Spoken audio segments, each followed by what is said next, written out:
northern Kerala, they are experiencing, above 45 degrees centigrade. So this is a marked variation from what we used to have. I mean, the equitable climate, very pleasant climate that we used to enjoy has suddenly changed over the last 10 years. And with the increase in temperature, we are witnessing more of forest fires. A lot of area has been lost to forest fires. And in fact, our blessing is that we still have what is popularly known as the Western Ghats. In fact, that functions as the savior of the land, of the state, because we are getting almost approximately 3,000 millimeter rainfall because of the Western Ghats. I mean, humid air rises from the ocean and it strikes the mountains, and then we get copious amounts of rainwater. And all the rivers in the state, they originate from the Western Ghats. And it is to conserve the Western Ghats, because of the importance of Western Ghats, that a very famous scientist with 40 years of exclusive, experience experience and research on Western Ghats. His name is Madhav Gadgil. He had drafted a document named, very popularly known as the Madhav Gadgil report. But we opted to ignore it, and we are facing the consequences also. The flood that we faced in 2018 was the most significant one, because we were experiencing the flood after 100 years. The previous flood of this magnitude was in 1924. So it took almost 100 years for the state to experience a severe flood like this. And if you look at the map, most of the portions are shown, in red color. It doesn't mean that these are the places, these are the states where the Communist Party is going to power in the next election. What they indicate is that these are multi-hazard prone states. And look at the Kerala side. It is top to bottom red in color. It means that we are vulnerable to multiple disasters. We all know that it is a fact that the earth is actually burning now. The temperature has increased so much that life is becoming more and more, impossible it becomes quite impossible to live. I mean, not only the human beings, but all the living things around us. A heat wave claimed, starting from 2013, this has been happening, and it claimed across the country almost 5,000 people's lives. So this is not a very, very silly issue. It's a very serious issue, because what are the factors contributing to this kind of rise in temperature? Apart from natural reasons, we are also contributing to the rise in temperature through rapid urbanization. If you look at the global statistics, only 5% urbanization happening. If you look at India, it is 9%, almost double the number. And if you look at Kerala, it is 3 times the global average, 15%, 15%. Urbanization is happening in Kerala. And what is the ultimate result? The wind cannot move freely, all the urban areas are becoming like heated islands. This is a special, phenomena, where in urban areas, because of the global warming, the temperature goes on increasing. So we call it as heat island effect. And temperature is also increasing because of the greenhouse gases, especially carbon dioxide. And what is the role of the trees? A single tree will absorb approximately 1 ton of carbon dioxide during its entire lifetime. And across the world, these vegetations, they act as carbon sinks, and they absorb around 638 billion tons of carbon. That way the greenery keeps us cool. I mean, they make the planet in livable condition. But forgetting this factor, we have destroyed the natural ecosystem around us, and human interventions have been the main reason for 70% loss of the vegetation in our state and across the country also. And look at China's example. China is also one country where the air pollution and global heat island effect, everything is being faced by them also. China has started a new project where they are converting the urban areas into the urban areas into forests. They call it as forest cities. And look at what is being shown in the slide. Even in the flats, they are cultivating, natural vegetation, and each tree absorbs carbon dioxide. Carbon dioxide is the main villain in increasing the temperature. So if you grow more trees, they will control the temperature. That is the principle behind it. And industrial pollution has, contributed its share also in increasing the temperature. Every second, 15 air conditioners are being sold out in Kerala. Because the temperature is increasing, we are unable to cope up with the temperature. We are purchasing air conditioners, and this in turn result in the further, increase in the temperature. Because we know that air conditioners and refrigerators, they all contribute to rise in temperature. And burning of plastics. We are generating, I think, 6,000 tons of waste every day in Kerala. So, and what happens to the plastic waste? Most of it is burned, even though it is against the law. Most of the people contributing. Air is in general becoming more and more, unhealthy, and we analyze the status of the air quality by measuring the particulate matter PM 2.5 and particulate matter 10. And what is the concentration? That is how we analyzing the concentration levels of the PM 2.5 and PM 10. We analyze the quality of the air. It is drastically, it has been lowered. And in Kerala, in India is the only country where maximum number of urban cities are highly polluted. Look at the world statistics, and India is it tops the list. And it is no different from things are no different in Kerala also. Kerala, Kozhikode, Ernakulam and Trivandrum. These are the three districts which face maximum pollution, air pollution. And most polluted cities in the world are in India.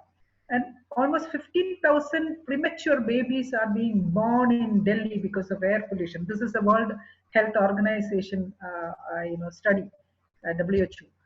And in China, they all are excellent businessmen. So some of the Chinese men have started to sell clean air at the cost of $1 per this one sniff of fresh air will cost $1. And China has built the world's biggest air purifier. It is around 330 meters in height, and that is the world's biggest air purifier. And it can purify around 300 kilometer area of air around the purifier. And what have we done to ensure that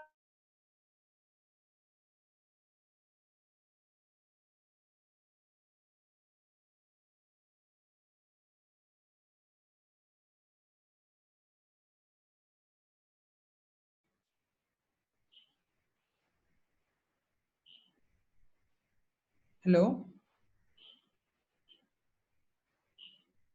Uh, just a second. She has. face, or we are facing more and more of cyclones. And talking about Kerala specifically, we are likely to face uh, cyclones with a wind speed of 140 kilometer per hour in most of the area. What you see in this green shaded, I don't know what color you are seeing, but in my slide it is green. So what all the green colored shaded areas, they're highly susceptible to cyclones of wind speed 140 kilometer per hour. And the sea can also rise up to 3.5 meter during this time. So that means that entire coastal area in Kerala as well as in India, it is the same in Kerala, in India also. They are quite vulnerable to the rise in sea level, to the rise in temperature, to the increasing incidence of cyclones. And IMD, Indian Meteorological Department, is the main official entity to give us warning and forecast. And they themselves have admitted in a reply to a right to information question that 44% of their rainfall predictions, it was incorrect, and 14 out of 32 predictions on heavy, very heavy or extremely heavy rainfall, they were incorrect. That is what they had admitted. And what is in what way it is affecting the farmers? Look at one example of what had happened with Nasik, Maharashtra, and West Madhya Pradesh farmers. IMD, Indian Meteorological Department, predicted that there is going to be heavy rainfall. So all the these grape wine farmers, they cut the crops before it was ripe. They cut the crops because they were so afraid to lose all the crops, so they cut the crops and then kept it they stored it in their storehouses. But no rain happened. There was no rain. So they had incurred a loss of 313 crore rupees because of these wrong predictions. So and if you look at the statistics, since 1995, 3 lakh farmers have committed suicide because of unpredictable weather. They have also committed suicide because of our policy related issues also. But this is also a contributing factor.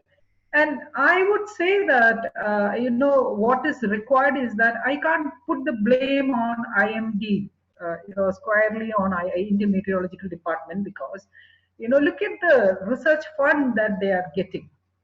The huge share of our total revenue is going for defense purposes, almost 60-70 percentage, and research purposes only 0.7 percentage of the GDP, which is it is a paltry sum which is being allocated for research activities. So we can't blame IMD also. So what is required is that more of fund allocation is required. And who is to ask for these fund allocation? We people have to ask for. We people have to tell our representatives. We have members of parliament. We have our MLAs. They all can start to represent our concerns and our ideas. And this is what is required. And another area where we face a disaster management challenge is to find an alternative livelihood. Look at the fishermen; they are the most vulnerable sections of the society, because be it cyclones or be it rise in sea level, entire community, their livelihood is at stake. There are around 8 lakh people in the fishing community and fisheries and related activities in Kerala alone, and their lives are at stake because every now and then the state disaster management authority is issuing a warning saying that no, you can't go to the sea, and their livelihood is so much dependent upon the climate. And it is not so in the case of other occupations. So they are the most vulnerable people, and they are not being given these warnings in an easy to understand manner. It is the same with the common man also. You just say that there is an orange alert or yellow alert and red alert, but the common man doesn't know what to do for each kind of these alerts. This is a typical case what had happened in 2018 flood. This family received the orange alert, but they didn't know what it actually meant. So they stayed in their home. This is a family from Kottayam, a district in Kerala, and the floods came, and they had to spend 3 days over the fridge. These two kids and this mother, they had to spend 3 days over the fridge. That clearly shows that we have to simplify the language. That is one major challenge that we have in front of us in improving the disaster management system. And we all know that rainfall over Kerala is slowly decreasing. Every year 2.4 millimeter per year it is decreasing. In Tamil Nadu it is decreasing only 1.4 millimeter per year. So there may come a day, it has already started, there may come a day where you are left with absolutely not a single drop of water. And this is a picture from Idiki, northern Kerala, where all these people are they're jostling with each other to get water, drinking water from a single water tank. And look at ourselves. Let us look at ourselves. How much water we are wasting because of uh, uh, our indifferent attitude towards these natural resources. 803 crore liters of water is being wasted in Kerala per day. It may not be different in other states also. So we have to think of having what is a mitigation measure, or reducing the impact. Mitigation means reducing the impact. What can we do to mitigate this kind of a crisis? We have to think of constructing rain pits in every household. That is what we have to think. That is one sure way to solve the issue to a certain extent. This is what the Tamil Nadu had done. They had constructed rain pits across the state, and their groundwater level had been boosted to such a great extent. And this is what Kerala has done. We have a lot of rain pits in the roads where we collect water. Not much of scientifically built rain pits in the state. So we have to think in those terms. This is a map of India showing different colored regions. All the red colored areas, they represent highest probability earthquakes. These are the areas where highest probability, maximum intensity earthquakes are likely to happen. And all the blue colored areas are comparatively free from earthquakes. And all the green shaded or dark shaded portions, they are less intense. I mean, compared to these red colored zones, they will be slightly lower in intensity. So red colored zones are zone 5, dark colored zones are zone 4, and the blue colored regions are zone 2, and the yellow colored regions are zone 3. Zone 3 means moderate intensity earthquakes. Moderate intensity means almost all things. I mean, it is a very severe earthquake where all things standing erect, when all the buildings, everything will be destroyed. And look at Kerala. Kerala is falling in zone 3, which means that we are highly vulnerable to earthquakes also. But not much has been done uh, in this direction. Especially when it comes to rescuing people from the debris. We don't have enough equipments also. Last time when the landslides happened in 2019, we didn't have any acoustic devices to identify whether there is any life underneath the debris, and sniffer dogs were used, but it was of no help, and we had to bring in these acoustic devices from NGRI. Anyway, 13 people could not be, and their dead bodies could not be retrieved from the debris in what had happened in the landslides that happened in 2019. Another major issue that we have to be concerned about in all the states, especially in Kerala, is that with the increasing temperature, there is going to be increasing incidence of fire.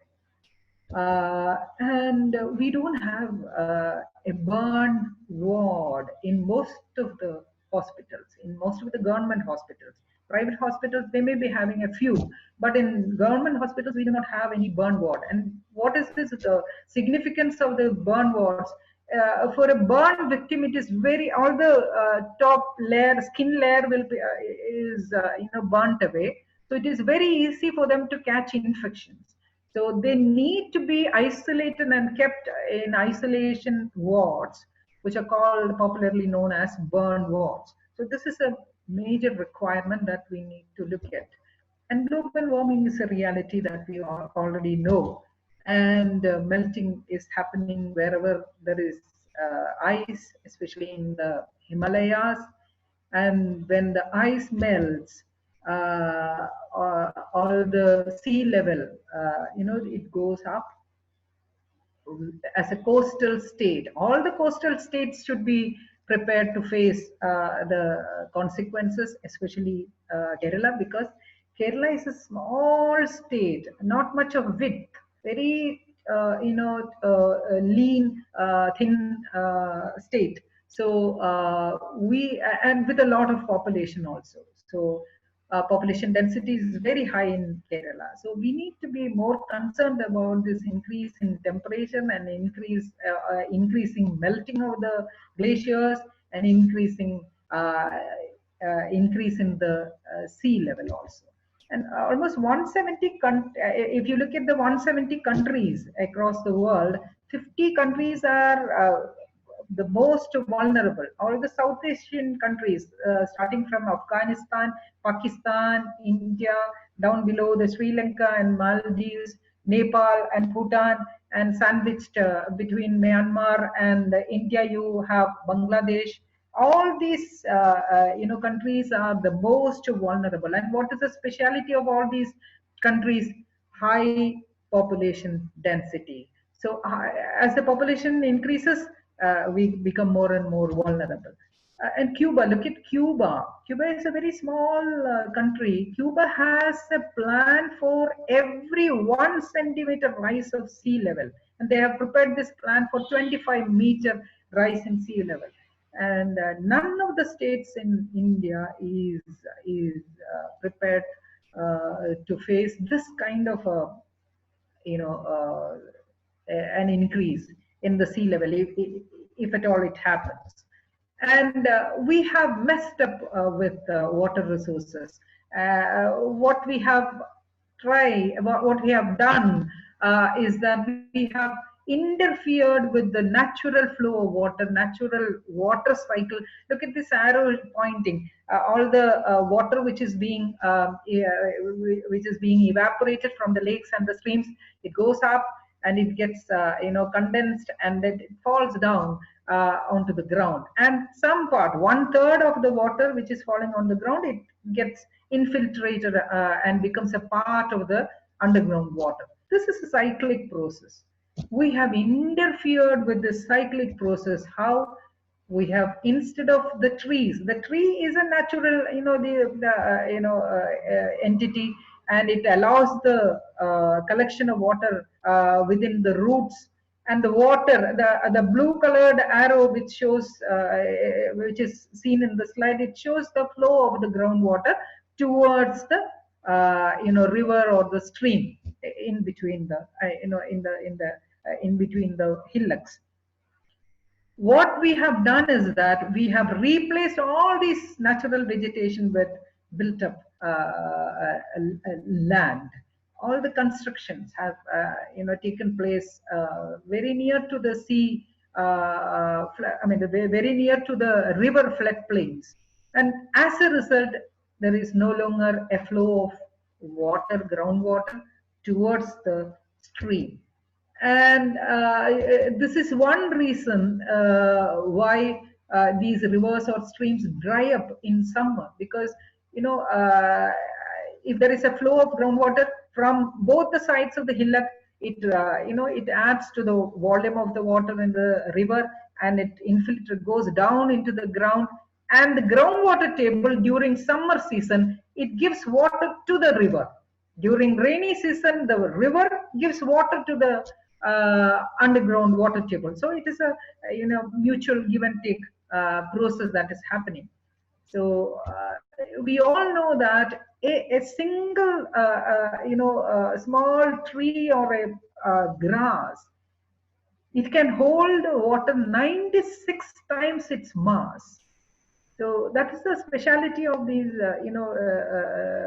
green vegetation. So wherever you have a tree or a grass, they hold water, and that way they reduce the water which flows into the roads, and it doesn't flow into our houses because most of it is being retained by this vegetation. And we are witnessing more and more urban flooding because of the loss of these greenery or green vegetation around us. And what is this map is not very clear, but I'm sorry for that. Most of the maps are being prepared in very large scales. This is one thing which we need to be very cautious about.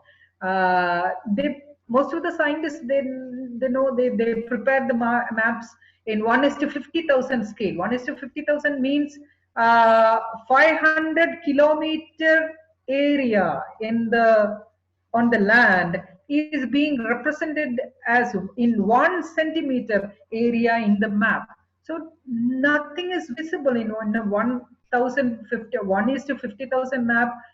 No planning is possible if you have such a huge scale, a high scale or a large scale mapping.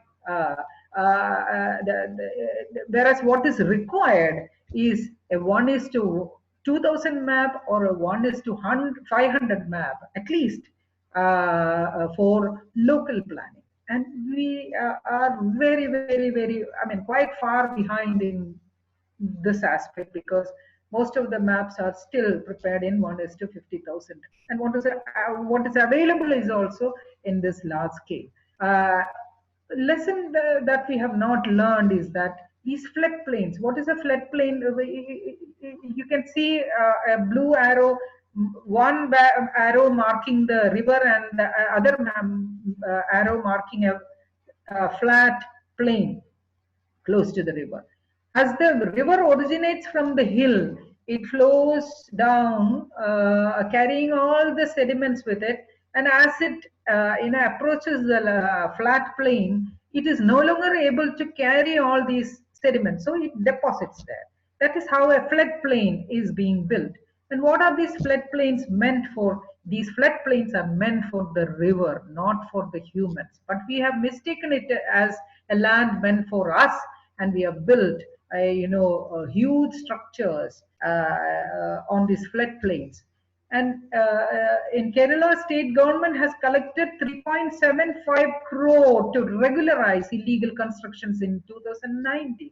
So we are actually, and these flats were demolished later. The famous example of Maradu flats, which were totally demolished because of a court verdict. It stands as a very good example of how the judiciary has come into play when it comes to the case of environment.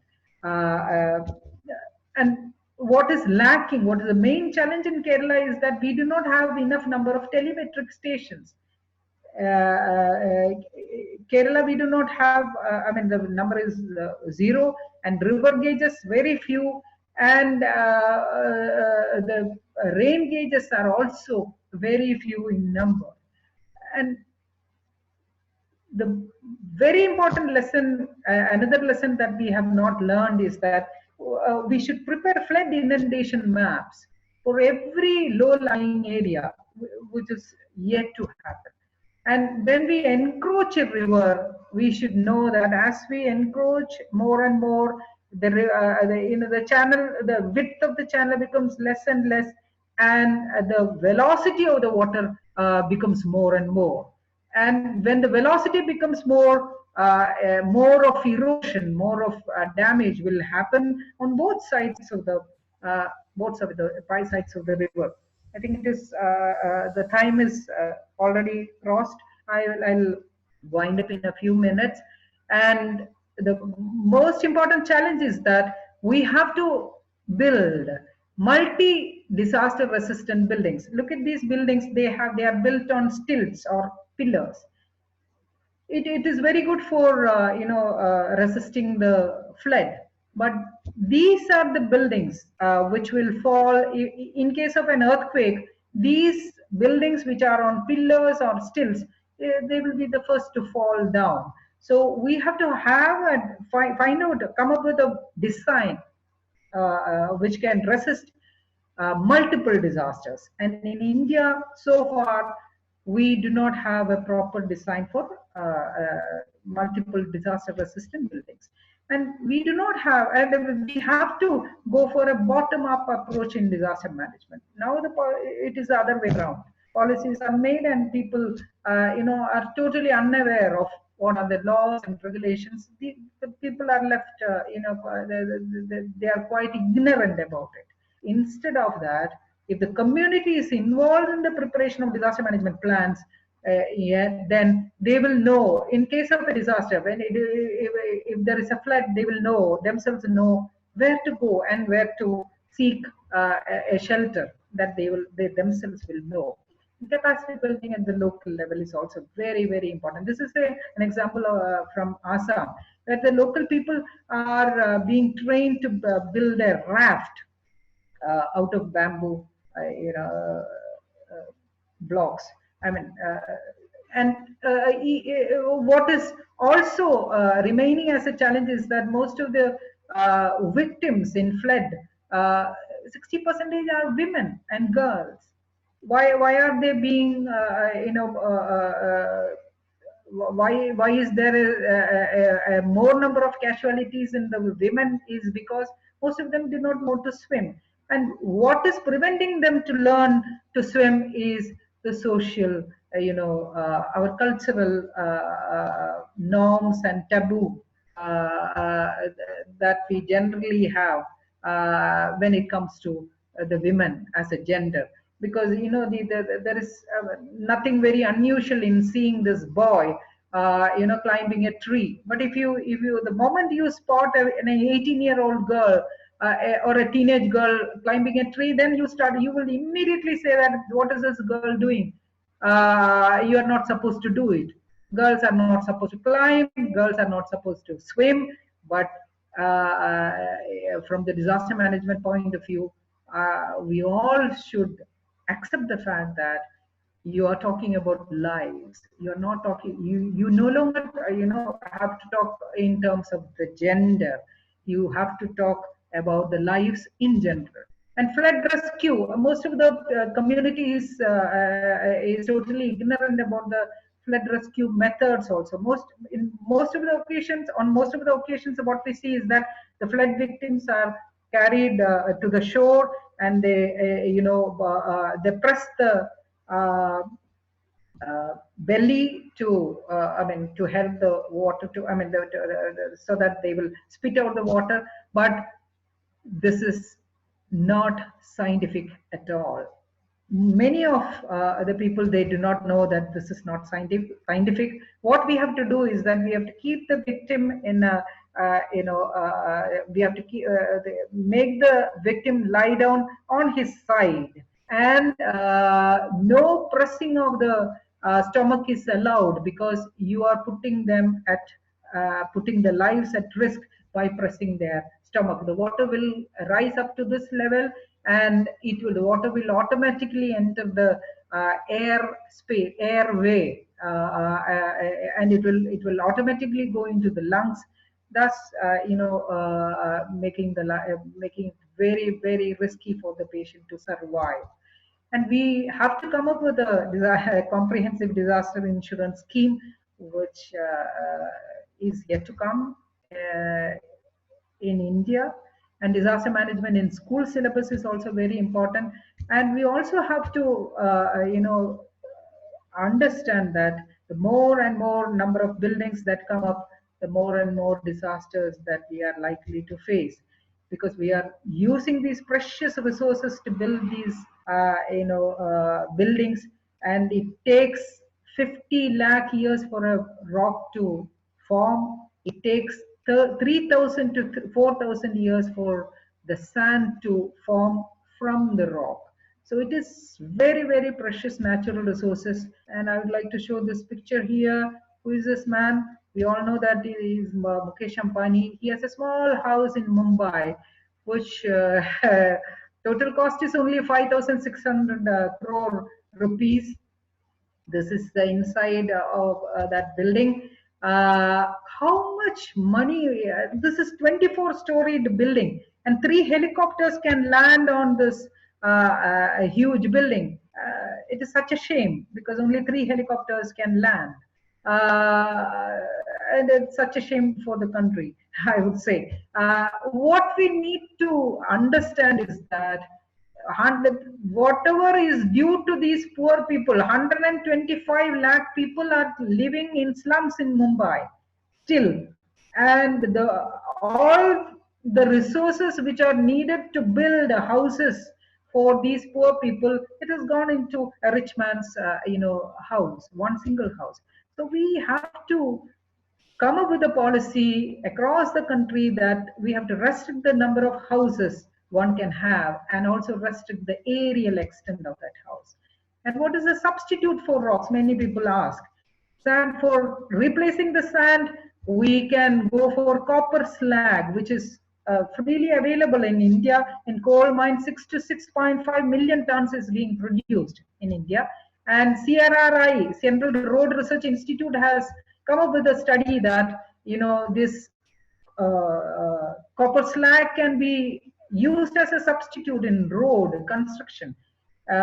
This is what they are using in Singapore. In most of the roads, they are using this copper slag. It is being exported from India, and this is what looks like in Singapore, and this is what we have in India. So I think our policies and export policy, all these things must it's high time that we change it. And what follows a flood is a drought, because there is a thick layer of mud over the ground, which makes it very difficult for the rain to penetrate, and groundwater is totally being it is not being recharged now, because of this thick layer of mud. In a single well, almost 50 families have to depend upon a single well in most of the northern Kerala districts. And we have only 1% of drinking water left in the whole planet. And as we said earlier, rain pits is one option, and another thing is the rainwater harvesting is another option. In Bangalore, they have introduced a penalty For people who do not have a rainwater harvesting system over their roof, 25% penalty they have to pay along with their water bills. I think the same thing can be emulated across the country. And this is what Singapore has done. Singapore is reusing the drain water. They are storing it in big containers beneath the ground and then reusing the water. And wetlands, the paddy conservation also is very important in water conservation, because a hectare of paddy field can store thousands and thousands of liters of water. And another lesson that we have not learned is that every single space in the ground is to be retained by us as plain ground. We should not go for any tiling, because we are putting the groundwater scenario at risk, because no water is able to seep down. And we also have to change our lifestyle. We are in the habit of using these paper napkins nowadays. We are no longer using the handkerchiefs, but we let us remember that 48 fully grown trees have to be destroyed for 500 rolls of toilet paper. So as a change, we can also start opting out of the use of these paper napkins, say no to them, and start using handkerchiefs. Start using ink pens instead of plastic pens. These are small things, but it means a lot to the environment. And a single tree will absorb approximately 1 ton of carbon dioxide during its lifetime, and thus reduce the temperature. So let us keep planting the trees, let us not destroy the trees, and let us remember that whatever chemicals that we use, I mean, not chemicals, but these toiletries that we use, face wash, toothpaste, etc., most of them now contain microplastic beads. These are being added to increase the abrasion. I mean, your teeth will become whiter, your skin will become softer, because they add a plastic small beads. 8 lakh crores of plastic microbeads are being released into the ocean every single day. And what happens to the lives in ocean and the rivers? When we build a dam across the river, there are fishes which can only they're for regeneration, they have to go upstream, and this fish is desperately trying to go upstream, but there is a huge dam blocking its way, and thus the fish population comes down. They die without being able to procreate, not regeneration but procreate. And let us remember that we have come to this earth only just 1.2 or 5 lakh or 2 lakhs ago. All the other animals have come much earlier than us, and our lifestyle, what we do is destroying the environment. For example, the mobile phones that we use, the constant communication that we do, like morning a good morning, and then in the afternoon a good afternoon, in the evening a good evening, and when we go to bed, finally a good night. All these communications are totally irrelevant and not required. And what is this communication doing to the small organisms like bees and the small birds? They are unable to withstand this kind of heavy communication traffic, and they are dying. And in America, because of this heavy communication traffic, most of the bees, they disappeared, and they had to import 1 lakh bees into US. I mean, because of agricultural crisis, they faced an agricultural crop crisis, because these bees are the main responsible for other organisms responsible for pollination. And without pollination, we do not have any kind of crops. So they had to import 1 lakh bees from Brazil, I think, And let us remember that other animals also have a right to live. This spider, they came, I think, they came to the earth 3,800 lakh years before, and we have come to the earth just 1.5 lakh years ago. So the earth belongs to them, not to us. So the moment you spotted spider, you immediately kill it. Have they bitten you? No, they have not bitten you, but we feel scared that they might bite you. Maybe in 2023 or 2025, they are going to bite you. So let us kill them. So it is a crime to, destroy other lives. And let us all remember that after the floods in Kerala, 87 species of bush frogs have vanished. And what is the connection between human beings and the frogs?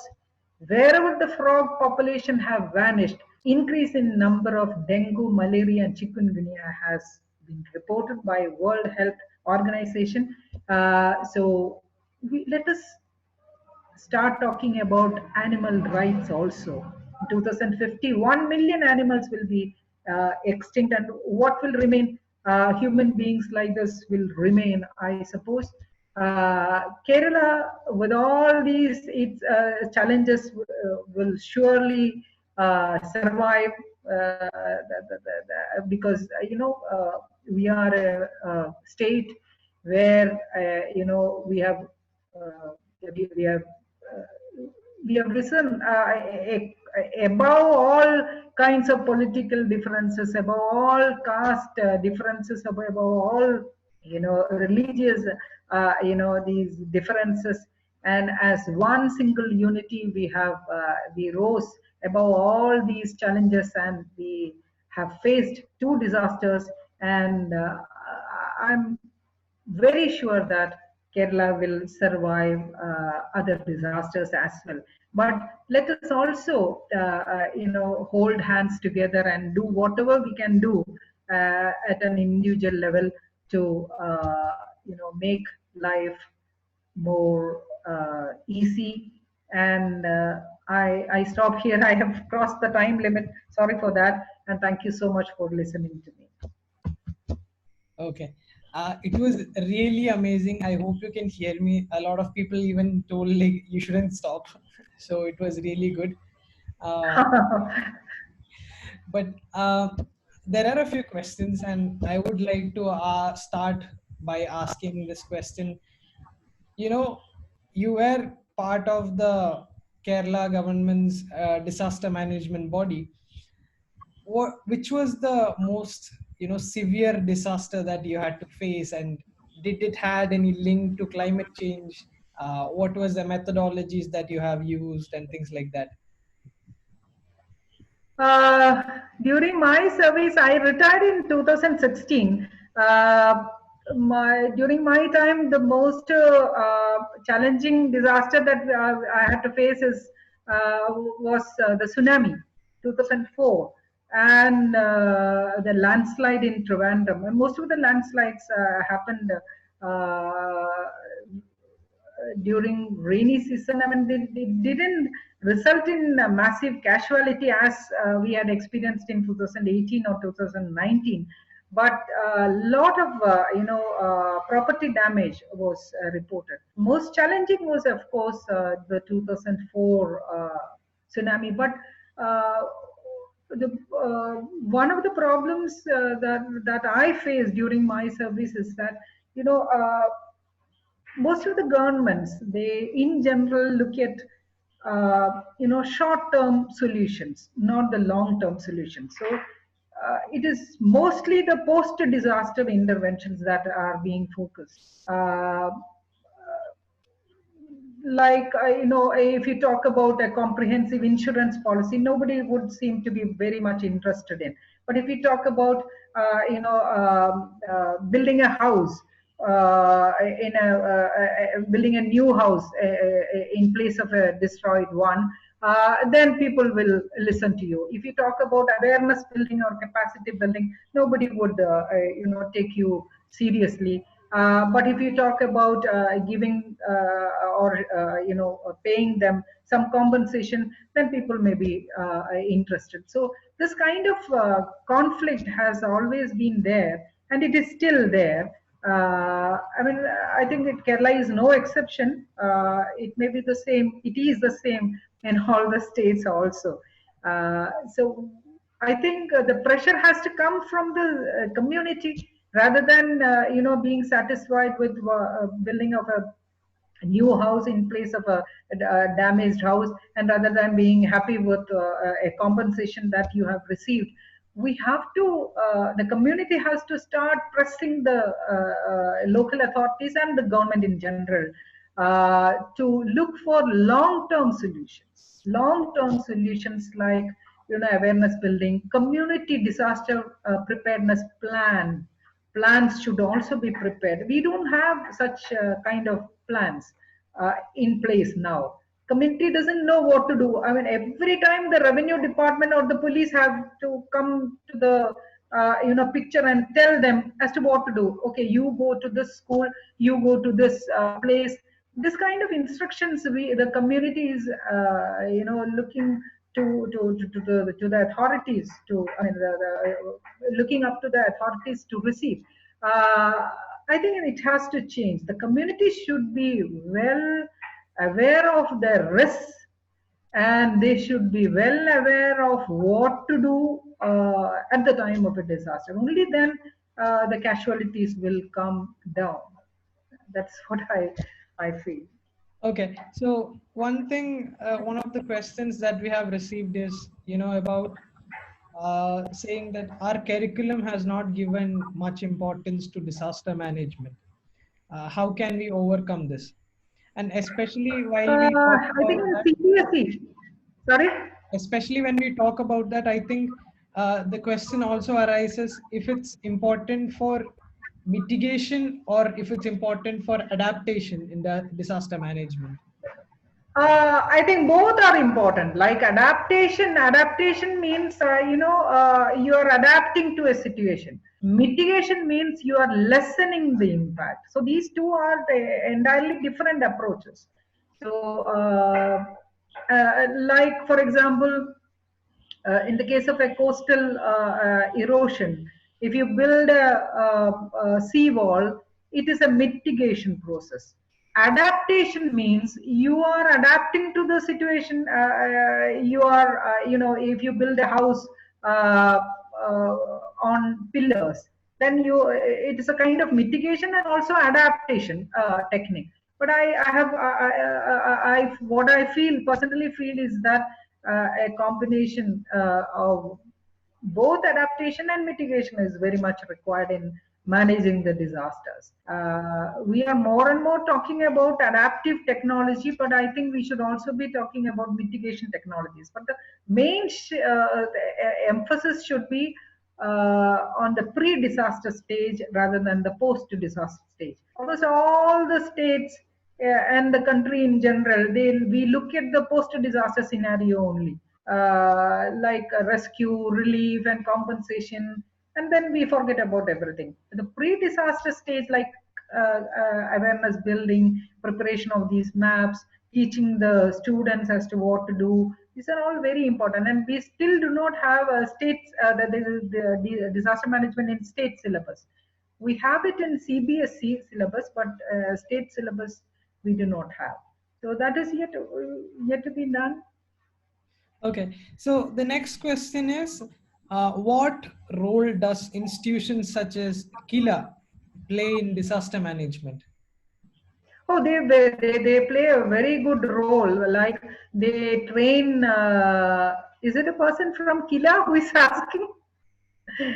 Who is may know the name? It's Vinita. Vinita, okay. Are you from Kila, Vinita? Anyway, Kila is playing an excellent role because they teach local self-governments, local authorities as to how to prepare a disaster management plan and what to do and in general disaster preparedness measures and mitigation measures. But translating these ideas at to the ground, level, I think I would, I wish that it would be more effective. Okay. So another question is, can adaptation be more easier if proper education is included from LSGDs? Yes, yes, because most of the LSGDs, I mean, they have this elected representatives.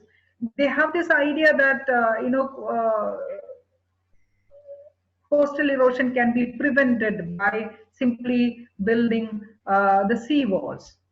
But time and again, it has been proven that these structural mitigation measures have never proved, effective in the long term. We have to go for soft methods. Soft methods means anything which doesn't involve any construction activities. Seawall involves a construction activities, but soft methods like having a green shield along the sea coast is an excellent method which has been tried out by the Japanese. They have 5 layers of vegetation along the sea coast, and it can even mitigate the effect of tsunami waves. So such kinds of soft methods, I think we have to uh, go for. So the next question is, what are the community disaster management plan conducted in Kerala? I didn't get you. Sorry. What are the community disaster management plan conducted in Kerala? Plan cannot be conducted. I mean, plan preparation can be done. Like the whole community, they or the representatives, they sit together ward wise or village wise. People elected selected people will have to sit together and identify the risks or hazards in that area, and how many people are living in each place, each ward or village, how many pregnant women, how many elderly people, how many kids are there in each part of the village. These things are to be assessed. What are the natural assets that we have, like how many boats we have, how many fire extinguishers we have. These things are to be taken into stock, and then we have to prepare it. They have to prepare a disaster management plan for each panchayat or ward.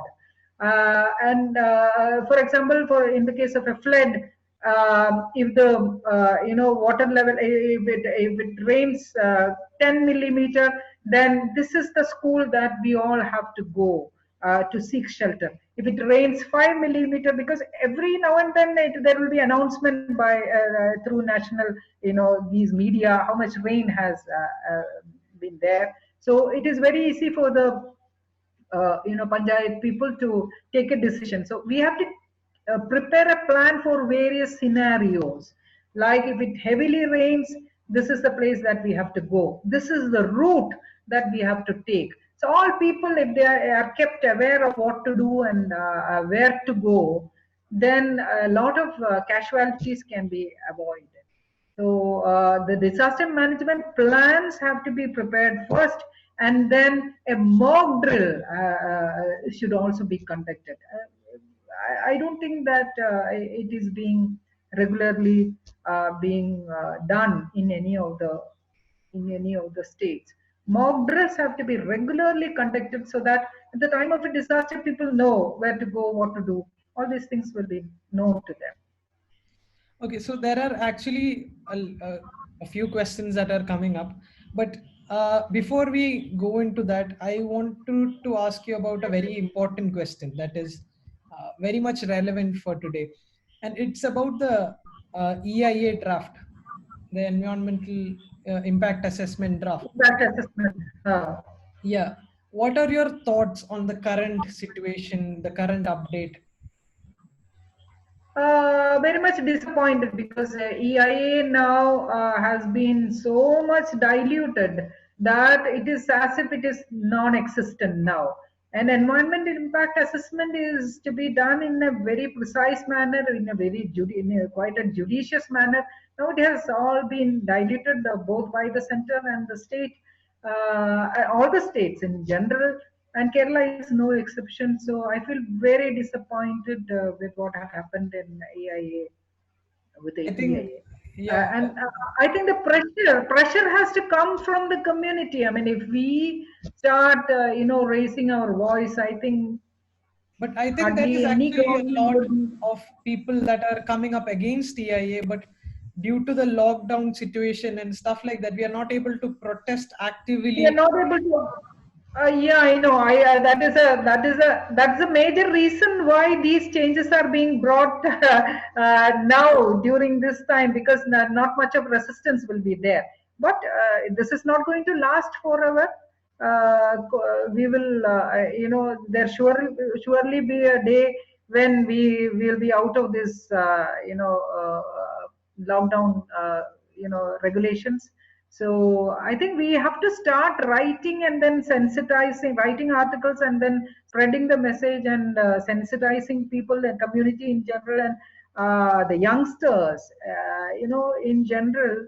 Not that the elderly people should, be left out, but they have to be sensitized and look at the women population. I mean, most of the these uprisings. I do not want to call these as uprisings, but most of the this kind of anything related to environment or be it any political issue, you're seeing more of participation from the women now. I mean, compared to what we have been seeing in the earlier times. So there will come a day when people will start to realize how dangerous a situation we are in, and how important is it for each one of us to get involved in the planning and decision making process. Now the decision making is happening at an apex body with no participation from the community. This has to change, I think, and I would very much uh, wish for the Gandhian model, where he was talking. He used to always talk about building up of a neighborhood. This kind of a model where the neighborhoods, they come together, take local decisions, and local assets. Local planning is also being done by this at the neighborhood level, and sustainable development. Sustainable development is to be planned out by this neighborhood. So I think we need to start thinking in those terms now. Decentralized planning, that is what is required now. I So think I think it's almost 1 hour. So if there are I think any further questions, I can quickly there try are a to. few questions, but I think we'll discuss later, and for the people who have. You can share it through your email or anything. I'll try to share it through email. Yes, sure, sure, sure.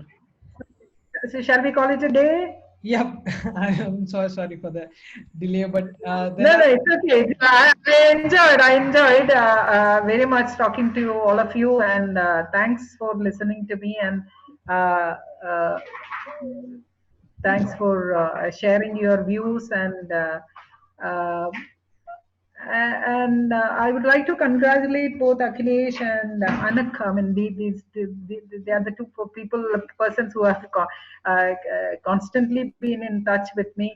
And thanks a lot, and congratulations to your team, and best wishes for your all endeavors in future. Okay, Thank thank you, you. ma'am. Thanks a lot. And I hope everyone has found something informative and there was actually a lot of things that we discussed, and I hope a lot of people have found something useful for further taking this conversation forward. I encourage all the people to do join us in the movement forward. Follow us on Instagram at bbg.initiative, and if you have any queries or if you want to participate in our activities, do let us know. I'll try my best with Dr. Mia Tara ma'am to answer those questions and reply back to you guys. So thanks a lot for joining. Thanks a lot for Thank taking you. your time, ma'am. Hope you have. Pleasure is mine. Yep. Thank you so much. Yep. Thank you. And uh, at the end, I would